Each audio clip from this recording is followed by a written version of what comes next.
Hello, നമസ്കാരം. Bell റീഡ്സിലേക്ക് സ്വാഗതം. ഇന്ന് നമ്മൾ ഒരു പ്രത്യേകതരം കഥയാണ് പറയുന്നത്. എന്താ കഥ എന്ന് പറയണ്ടേ? റപ്പൻസലിനെ കുറിച്ചുള്ള കഥ. ഇത് ഞാൻ ഒരുപാട് മുന്നേ ഇംഗ്ലീഷിൽ വായിച്ചിട്ടുള്ള കഥയാണ്. അതിന് മലയാളം പരിഭാഷയായിട്ടാണ് ഇന്ന് ഈ കഥ ഇവിടെ വായിക്കുന്നത്. റപ്പൻസൽ എന്ന് പറയുന്ന ഇംഗ്ലീഷ് ഫെയറി ടെയിൽസിൽ നിന്നും എടുത്തിട്ടുള്ള റപ്പൻസൽ എന്ന പ്രിൻസസിനെ കുറിച്ചിട്ടുള്ള ഒരു രാജകുമാരിയെക്കുറിച്ചിട്ടുള്ള കഥയാണ്.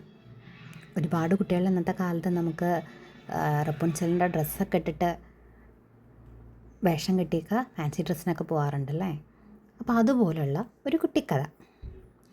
അതിൽ ഒരുപാട് പല വിധത്തിൽ റപ്പൻസലിൻ്റെ കഥകൾ വന്നിട്ടുണ്ട്, സിനിമയായിട്ടും ഒക്കെ വന്നിട്ടുണ്ട്. പക്ഷേ അതിൽ ഒരു വേർഷനാണ് ഇന്ന് പറയാൻ പോകുന്ന കഥ. റപ്പൻസൽ എന്ന സ്വർണ്ണമുടിയുള്ള പെൺകുട്ടിയുടെ കഥ. കഥ തുടങ്ങാം. കഥ തുടങ്ങുന്നതിന് മുന്നേ ആയിട്ട് എന്നും പറയുന്ന പോലെ തന്നെ ബെൽ റീഡ്സ് ചാനൽ ആരെങ്കിലും സബ്സ്ക്രൈബ് ചെയ്യാതെ കാണുന്നുണ്ടെങ്കിൽ ഒന്ന് ചാനൽ സബ്സ്ക്രൈബ് ചെയ്ത് ബെല്ലൈക്കൺ ക്ലിക്ക് ചെയ്യുക, ഓൾ എന്നുള്ള ഓപ്ഷൻ സെലക്ട് ചെയ്യുക. അതുപോലെ കൂട്ടുകാരോടും എല്ലാവരോടും പറഞ്ഞറിയിക്കാൻ മറക്കരുത് കേട്ടോ, ഇങ്ങനൊരു ചാനലിനെ കുറിച്ചും അതുപോലുള്ള കഥകളെക്കുറിച്ചും. അപ്പോൾ നമുക്കിന്നത്തെ കഥ തുടങ്ങാം. റപ്പൻസൽ എന്ന സ്വർണ്ണ നിറത്തിലുള്ള മുടിയുള്ള പെൺകുട്ടിയുടെ കഥയാണ്. പണ്ട് ഒരു കാലത്തൊരു സ്ഥലത്ത് ഒരു ഭാര്യയും ഭർത്താവും താമസിച്ചിരുന്നു. അതിൽ ഭാര്യ ഗർഭിണിയായിരുന്നു. ഒരു കുഞ്ഞു വാവയുണ്ടല്ലേ വയറ്റിൽ. അപ്പോൾ അങ്ങനെ ഇരിക്കുന്ന സമയത്ത് നമ്മൾ സാധാരണ എന്താ പറയുക, വാവ വയറ്റിലുണ്ടെങ്കിൽ നമുക്കിഷ്ടമുള്ളത് എന്ത് ചോദിച്ചാലും നമ്മൾ വാങ്ങിക്കൊടുക്കും അല്ലേ. എന്തൊക്കെ ഭക്ഷണം കഴിക്കണമെന്ന് ആഗ്രഹം തോന്നുന്നതൊക്കെ നമ്മൾ വാങ്ങിക്കൊടുക്കും. അതെല്ലാം കുഞ്ഞിന് നല്ലത് വേണ്ടിയിട്ടാണ് എന്നാണ് നമ്മൾ പറയാറുള്ളത്. അതേപോലെ തന്നെ ആ കുഞ്ഞുവാവ അവർക്ക് രണ്ടുപേർക്കും അത്രയും പ്രിയപ്പെട്ടതായിരുന്നു. കുറച്ച് ദിവസം കഴിഞ്ഞപ്പോൾ ഈ വാവയുടെ അമ്മ ഭാര്യ പറഞ്ഞു ഭർത്താവിൻ്റെ അടുത്ത്, എനിക്ക് നല്ല ചുവന്ന് തുടുത്ത മധുരമുള്ള ചെറിപ്പഴങ്ങൾ കഴിക്കാൻ തോന്നുന്നു എന്ന് പറഞ്ഞു. അപ്പോൾ പറഞ്ഞപ്പോൾ തന്നെ ഭർത്താവ് പറഞ്ഞു, പിന്നെന്താ, ഞാൻ ചെന്ന് നോക്കട്ടെ എവിടെയെങ്കിലും കിട്ടുമെന്ന് പറഞ്ഞ് ചെന്നു. കടകളിലൊക്കെ ചെന്ന് നടന്നു. എല്ലാവിടെയും ചെറിപ്പഴമുണ്ട്, പക്ഷെ അത്രയ്ക്ക് അങ്ങോട്ട് ചുവന്ന് തുടുത്തതോ നല്ല മധുരമുള്ളതോ ആയ ചെറിപ്പഴങ്ങളല്ല. അപ്പോൾ എവിടെയാണ് കിട്ടുക എന്ന് അന്വേഷിച്ചിങ്ങനെ വന്നപ്പോൾ അവിടെ ഒരു വീട്ടിൽ ഒരു ചെറിപ്പഴത്തിൻ്റെ മരം. നോക്കുമ്പോൾ അത് ആ ഭാര്യ പറഞ്ഞ പോലെ തന്നെ നല്ല ചുവന്ന തുടുത്ത ചെറിപ്പഴങ്ങൾ, നല്ല മധുരം ഉണ്ടാവുമെന്ന് കണ്ടാൽ തന്നെ അറിയാം. മെല്ലെ ഒരെണ്ണം കഴിച്ചു നോക്കിയപ്പോൾ അതിമധുരം. എന്താ പറയുക, ഒന്നും പറയാനില്ല, അത്രയ്ക്ക് മധുരം. അയാൾ പിന്നെ ഒന്നും നോക്കിയില്ല, ഭാര്യയ്ക്ക് വേണ്ടതല്ലേ, ചെറിപ്പഴമല്ലേ, ആരപ്പം എന്താ പറയാൻ പോണേ. വീട്ടുകാരെ കാണാൻ പോലും കൂട്ടാക്കാതെ എത്രയും പെട്ടെന്ന് ആ ചെറിപ്പഴങ്ങൾ ഒരു കുഞ്ഞു കൂടയ്ക്കകത്ത് ഭാര്യയ്ക്ക് വേണ്ടത് മാത്രം അയാൾ ഒരു 5-6 പറിച്ചെടുത്തു. പക്ഷേ അയാൾ ഭയങ്കര സന്തോഷത്തിലായിരുന്നു കേട്ടോ, ഭാര്യയ്ക്ക് ഇത് കൊണ്ട് കൊടുക്കണമല്ലോ എന്നും പറഞ്ഞിട്ട്. പക്ഷെ പെട്ടെന്ന് അവിടെ ഒരു സ്ത്രീ പ്രത്യക്ഷപ്പെട്ടു. കണ്ടാൽ തന്നെ പേടിയാണ് രൂപം. അപ്പം തന്നെ മനസ്സിലായി അതൊരു മന്ത്രവാദിനിയാണ് എന്ന്. ആ മന്ത്രവാദിനി എന്താ പറഞ്ഞത്, നല്ല പ്രായം ചെന്നൊരു മന്ത്രവാദിനി അമ്മൂമ്മയാണ്. കണ്ടാൽ തന്നെ ഒരു അപലക്ഷണം. അയാൾ വല്ലാണ്ട് പേടിച്ചു. എൻ്റെ വീട്ടിൽ വന്നിട്ട് എന്നോട് ചോദിക്കാണ്ട് എൻ്റെ ചെടിയത്തെ പഴം പറിക്കണം, ആരാ നീ ചോദിച്ചിട്ട് അയാളെ പിടിച്ചങ്ങോട്ട് കുടഞ്ഞ് നല്ലോണം ചീത്ത പറഞ്ഞു. അയാൾ വല്ലാണ്ട് പേടിച്ചു. അയാൾ പറയും, അയ്യോ എൻ്റെ ഭാര്യ ഗർഭിണിയാണ്, ഭാര്യയ്ക്ക് നല്ല ചുവന്ന് തുടുത്ത ചെറുപ്പഴങ്ങൾ വേണമെന്ന് പറഞ്ഞു. ഞാൻ എല്ലാവിടെയും തിരഞ്ഞു നടന്നു, എനിക്ക് ഒരെണ്ണം പോലും കിട്ടിയില്ല. ഇവിടെ നോക്കുമ്പോൾ നിറയെ നിൽക്കണു.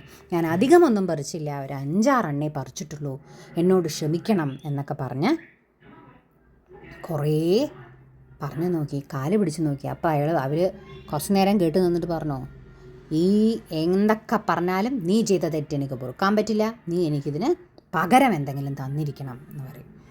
അയാൾ പറയും, എനിക്കാകെ പകരം തരാനുള്ളത് എൻ്റെ ജീവനും എൻ്റെ ഭാര്യയാണ്, വേറെ ഒന്നുമില്ല എൻ്റെ കയ്യിൽ, ഞാൻ വളരെ പാവപ്പെട്ടവനാണെന്ന് പറയുമ്പോൾ പറയും, എന്നാൽ നിനക്ക് ചെറിപ്പഴം കൊണ്ടുപോകാം ഭാര്യയ്ക്ക്, പക്ഷേ ഒരു കണ്ടീഷൻ ഞാൻ പറയും, അത് കേൾക്കണം എന്ന് പറയും. അപ്പോൾ അയാൾ ആകെ പേടിച്ചിട്ടാണെങ്കിലും ഭാര്യയ്ക്ക് ഇത് കിട്ടുമല്ലോ, അതുമല്ല ജീവനോടെ പോവാമല്ലോ എന്നുള്ള ഇതിൽ എന്താണെന്ന് ചോദിക്കും. അയാൾ പറയും, നിങ്ങൾക്കുണ്ടാവുന്ന കുഞ്ഞിനെ എനിക്ക് തരണം. അതാണ് എൻ്റെ കണ്ടീഷൻ പറയും. അയാൾ പേടിച്ച് വിറയ്ക്കും. പക്ഷേ അയാൾ എന്ത് വിചാരിക്കും? സമ്മതിക്കാം, കാരണം ഇവിടെ നിന്ന് ഇപ്പോൾ ജീവൻ വേണം. അതുപോലെ തന്നെ എന്താ ചെയ്യുക? ഇവരെ പറഞ്ഞ് ഇവരുടെ അടുത്ത് നിന്നിട്ട് കാര്യമില്ല. ഇതിപ്പോൾ ഒരു മന്ത്രവാദിനിയാണെന്ന് കണ്ടാൽ തോന്നുന്നുണ്ട്. പക്ഷെ എന്നാലും ഇവരുടെ കയ്യിൽ പെട്ടതിൽ നമ്മൾ രക്ഷപ്പെടണമല്ലോ എങ്ങനെയെങ്കിലും പറഞ്ഞിട്ട് അയാൾ സമ്മതിക്കാമെന്ന് പറഞ്ഞിട്ട് വേഗം പറഞ്ഞ്, അയാളുടെ വിചാരം ആ സമയത്ത് എന്തെങ്കിലും പറഞ്ഞ് രക്ഷപ്പെടാമെന്നേ ഉണ്ടായിരുന്നുള്ളൂ. അയാൾ ഒരിക്കലും ഭാവിയെക്കുറിച്ച് ആലോചിച്ചില്ല. അയാൾ തരാമെന്നും പറഞ്ഞ് അവിടെ നിന്ന് അങ്ങോട്ട് ഓടി രക്ഷപ്പെട്ട് വീട്ടിലോട്ട് വരും. ഭാര്യയ്ക്ക് ചെറിപ്പഴം കൊടുക്കും. ഭാര്യ ഒരുപാട് സന്തോഷത്തോടു കൂടി ആ ചെറിപ്പഴങ്ങൾ വാങ്ങി കഴിക്കുകയും ചെയ്യും. പഴങ്ങളെല്ലാം കഴിച്ചു കഴിഞ്ഞതിന് ശേഷമാണ് അയാൾ ഭാര്യയോട് നടന്ന കഥ പറയുക. കേട്ട ബാധെ ഭാര്യ അങ്ങ് ഞെട്ടിപ്പോവും. ഭാര്യ പറയും, നിങ്ങൾ എന്താ ഈ പറയണത്? കുട്ടി കൊടുക്കാന്നൊക്കെ പറഞ്ഞിട്ട് വന്നോ പറയും. അയാൾ പറയും, അതിപ്പോൾ അത്ര കാര്യമൊന്നും ആക്കണ്ട. ഒരു വയസ്സായ സ്ത്രീ, അവർ ആ സമയത്ത് നമ്മൾ അവിടെ നിന്ന് ജീവൻ രക്ഷപ്പെടാൻ വേണ്ടി ഞാൻ ചെയ്തു എന്നേ ഉള്ളൂ എന്ന് പറയും. പക്ഷേ അയാൾക്കറിയില്ലായിരുന്നു ഇത് ഭയങ്കര ശക്തിയുള്ള മന്ത്രവാദിനിയാണ് എന്നുള്ളത്. കുട്ടി പ്രസവിക്കാനായതോടുകൂടെ ദിവസം അടുത്ത് മന്ത്രവാദിനിക്ക് മനസ്സിലായി, ഇവർ വന്ന് കൊടുക്കുമോ കുട്ടിയെ? ആരാ കൊടുക്കുക? സ്വന്തം അച്ഛനും അമ്മയും കുട്ടിയെ കൊണ്ടുവന്നിട്ട് കൊടുക്കില്ല അല്ലേ? അപ്പോൾ അതാ കുട്ടിയെ പ്രസവിച്ചതും നല്ല ഭംഗിയുള്ള സുന്ദരി സ്വർണ്ണ നിറമുള്ള പെൺകുട്ടി, സ്വർണ്ണ മുടിയുള്ള പെൺകുട്ടി. അത് കണ്ടാൽ തന്നെ അറിയാം ആ മുടിക്ക് എന്തോ പ്രത്യേകതയുണ്ടെന്ന്. അങ്ങനെ ആ മുടി ഉള്ള പെൺകുട്ടിയെ കൊണ്ടുപോകാനായിട്ട് ആ ദിവസം തന്നെ ആ മന്ത്രവാദിനി അവിടെ പ്രത്യക്ഷപ്പെട്ടു. മന്ത്രവാദിനി ഇവർ പറഞ്ഞതൊന്നും കേട്ടില്ല. നോക്കുമ്പോൾ ചെറിപ്പഴങ്ങളെ പോലെ തന്നെ ചുവന്നു കൊടുത്ത കുട്ടിയാണ്. അതേപോലെ തന്നെ നല്ല തിളങ്ങുന്ന സ്വർണ്ണ മുടിയുമുണ്ട്. അവളുടെ മുടിക്ക് തന്നെ എന്തോ കഴിവുണ്ട് എന്ന് ആ മന്ത്രവാദിനിക്ക് അറിയായിരുന്നു. മന്ത്രവാദിനി ഒന്നും നോക്കാതെ, എനിക്ക് കുട്ടിയെ തന്നില്ലെങ്കിൽ നിങ്ങളെ ഞാൻ ഇപ്പം കൊല്ലുന്നു പറഞ്ഞതും ഭാര്യയും ഭർത്താവും പേടിച്ച് വിറയ്ക്കും. അങ്ങനെ അവരുടെ കയ്യിൽ നിന്ന് കുഞ്ഞിനെയും തട്ടിപ്പറിച്ച് മന്ത്രവാദിനി അവിടെ നിന്നും പോവും. പിന്നെ ആരും ആ മന്ത്രവാദിനിയെ കണ്ടിട്ടില്ല. ഈ മന്ത്രവാദിനി എന്താ ചെയ്യുക? ഈ കുഞ്ഞിനെയും കൊണ്ടുവന്ന് ആരും കാണാത്തൊരു കാട്ടിൽ കുറേ മുൾച്ചെടികളുള്ള സ്ഥലത്ത് കൊണ്ടുവന്നൊരു വലിയ ടവറിൻ്റെ മുകളിൽ കൊണ്ടുവന്ന് താമസിപ്പിക്കും. വലിയ ടവറെന്ന് പറഞ്ഞാൽ അതിന് ജനലോ വാതിലോ ഒന്നുമില്ലാത്ത റൂം. അതിൻ്റെ ഏറ്റവും മുകളിലൊരു കുഞ്ഞു ജനലുണ്ട്, നല്ല പൊക്കത്തിലാണ്. അതിലോട്ട് കയറാനാണെങ്കിലോ ഒരു കോണി പോലും ഇല്ലാത്ത ഒരു സ്ഥലം. അവിടെ കൊണ്ടുവന്ന് ഈ കുഞ്ഞിനെയും കൊണ്ട് താമസിക്കും. അങ്ങനെ കാലങ്ങൾ കഴിയും തോറും കുഞ്ഞ് വളർന്ന് വലുതാവും. കുഞ്ഞിൻ്റെ വിചാരം, ഈ കാണുന്ന ആ പെൺകുട്ടിയുടെ വിചാരം, പെൺകുട്ടിയുടെ പേര് റപ്പൻസിൽ എന്നാണ് പേരിട്ടിട്ടുണ്ടാവുക. റപ്പൻസിലിൻ്റെ വിചാരം എന്തായിരിക്കും? ഇത് സ്വന്തം അമ്മയാണ് എന്ന് വിശ്വസിച്ചുകൊണ്ട് അവൾ മന്ത്രവാദിനിയെ സ്നേഹിച്ചുകൊണ്ടേയിരിക്കും. എന്നും മന്ത്രവാദിനിക്ക് വേണ്ടത് എല്ലാം ചെയ്തു കൊടുക്കും, എല്ലാം ചെയ്യും. അമ്മ എന്ന് തന്നെയാണ് മന്ത്രവാദിനിയെ വിളിച്ചുകൊണ്ടിരുന്നത്. പിടിച്ചു കൊണ്ടുവന്ന മന്ത്രവാദിനിക്ക് അറിയായിരുന്നു ആ കുട്ടിയുടെ മുടിക്ക് എന്തോ പ്രത്യേകതയുണ്ട് എന്നുള്ളത്. നോക്കുമ്പോൾ എന്താണ്, ആ മന്ത്രവാദിനി ഒരു പാട്ട് പാടുമ്പോൾ, മുടി ജീവി കൊടുക്കുമ്പോൾ ഒരു പാട്ട് പാടുമ്പോൾ മുടി ഇങ്ങനെ തിളങ്ങും. സ്വർണ്ണ നിറത്തിൽ തിളങ്ങുന്ന മുടി കാരണം മന്ത്രവാദിനിക്ക് എന്നും തൻ്റെ യൗവനം കാത്തു സൂക്ഷിക്കാൻ പറ്റും. വയസ്സാവുകയില്ല. വയസ്സായാലും മന്ത്രവാദിനി പാട്ട് പാടുമ്പോൾ മുടി തിളങ്ങും. മുടി തിളങ്ങുന്നതോടുകൂടെ എന്ത് സംഭവിക്കും? മന്ത്രവാദിനിക്ക് തിരിച്ച് പഴയ രൂപത്തിൽ യുവത്വമുള്ള മുഖമായിട്ട് മാറും. നല്ല അതിസുന്ദരിയായ പെണ്ണായിട്ട് മന്ത്രവാദിനി മാറും. മന്ത്രവാദിനിക്ക് സന്തോഷമാവും. അതോടുകൂടെ കുട്ടി പക്ഷെ മുടി മുറിച്ച് കഴിഞ്ഞാൽ പോക്കാണെന്നറിയാം. അപ്പോൾ ഒരു പീസ് മുറിച്ചാൽ തന്നെ മുടിയുടെ ശക്തി പോകുന്നുണ്ട്. അപ്പോൾ മുടി നീട്ടി വളർത്താൻ തീരുമാനിക്കും. മന്ത്രവാദിനി എന്നും മുടി ജീവി കൊടുക്കും പെൺകുട്ടിക്ക്. എന്നും മന്ത്രവാദിനി സുന്ദരിയായിരിക്കും. അങ്ങനെ കാലങ്ങളോളം കഴിയും.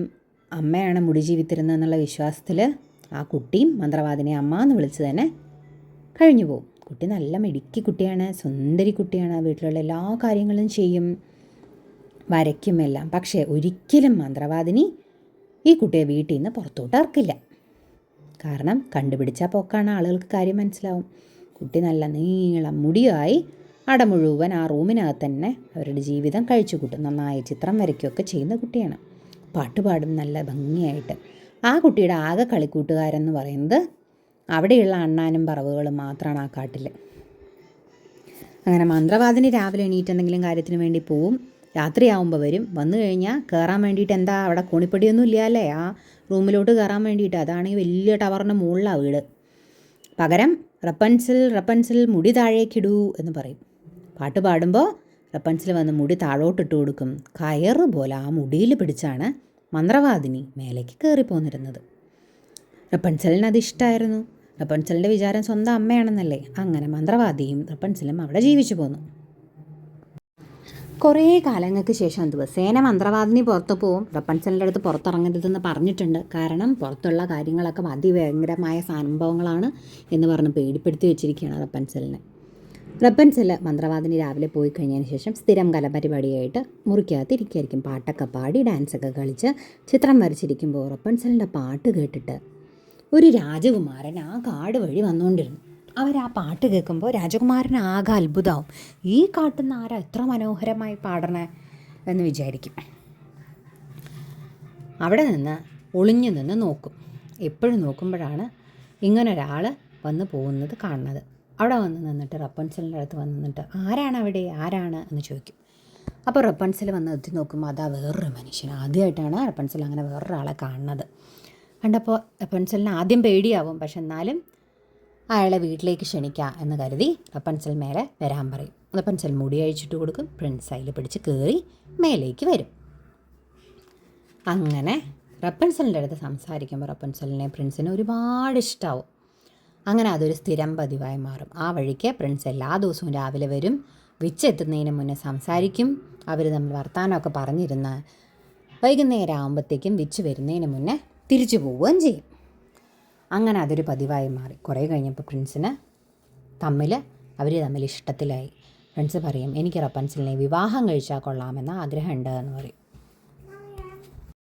റപ്പൻസലിന് കേട്ടതും സന്തോഷമാവും. റപ്പൻസൽ പറയും, ഞാൻ എൻ്റെ അമ്മ വന്നിട്ട് ചോദിച്ചിട്ട് നാളെ അഭിപ്രായം പറയാമെന്ന് പറയും. പ്രിൻസ് അങ്ങനെ അന്ന് തിരിച്ചു പോകും.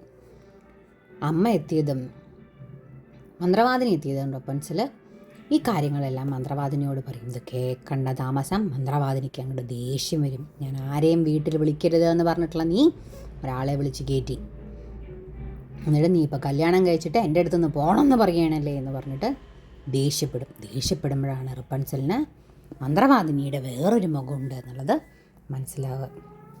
റപ്പൻസൽ ആകെ പേടിക്കും.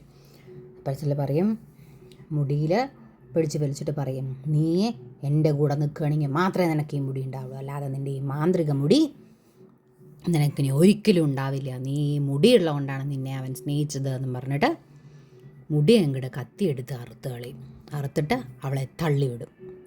റപ്പൻസലിനെ പിടിച്ചുകൊണ്ട് പോയിട്ടൊരു മരുഭൂമിയിൽ കൊണ്ടുപോയി തള്ളുകയും ചെയ്യും. റപ്പൻസലിൻ്റെ മുടി ആരുടെ കയ്യിലുണ്ടാവും? ഈ മന്ത്രവാദിനി കയ്യിലെടുത്ത് വയ്ക്കും. റപ്പൻസൽ കരഞ്ഞ് മരുഭൂമിയിൽ ആരോരും ഇല്ലാതെ നടക്കുകയായിരിക്കും. റപ്പൻസലിൻ്റെ മുടി കയ്യിൽ വെച്ചിട്ട് ഈ വിച്ച് മന്ത്രവാദിനി ആ വീട്ടിൽ ഒളിഞ്ഞിരിക്കും. എന്നത്തെയും പോലെ അടുത്ത ദിവസം രാജകുമാരൻ വരും.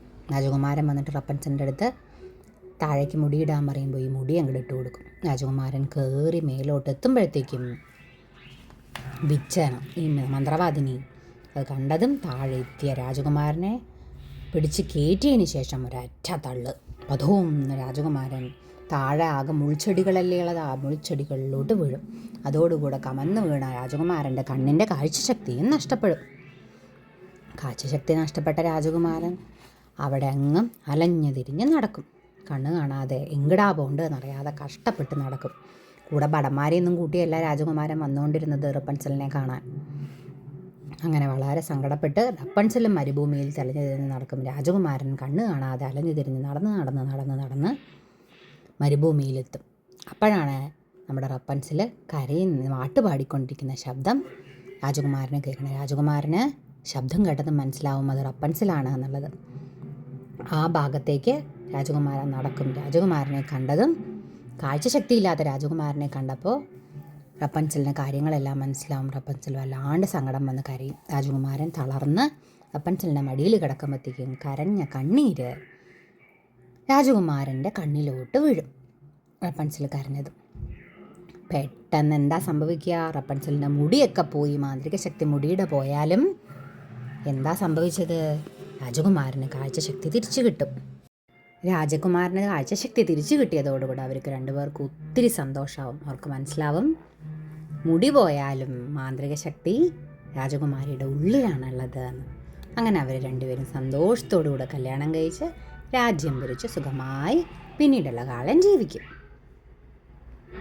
ഇതാണ് റപ്പൻസലിൻ്റെ കഥ. നീളൻ മുടിയുള്ള, സ്വർണ്ണ മുടിയുള്ള, യുവത്വം കാത്ത് സൂക്ഷിക്കാൻ പറ്റുന്ന മുടിയുള്ള രാജകുമാരിയുടെ കുട്ടിക്കഥ. ഇതിന് പല രീതിയിലുള്ള കഥകളുണ്ട് കേട്ടോ.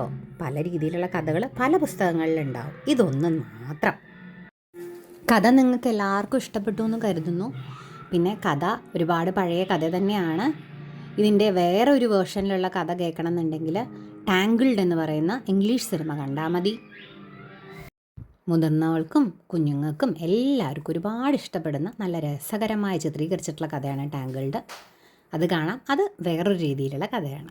അപ്പോൾ ഇനി പുതിയൊരു കഥയ്ക്ക് വരുന്നത് വരയ്ക്കും ടാറ്റാ.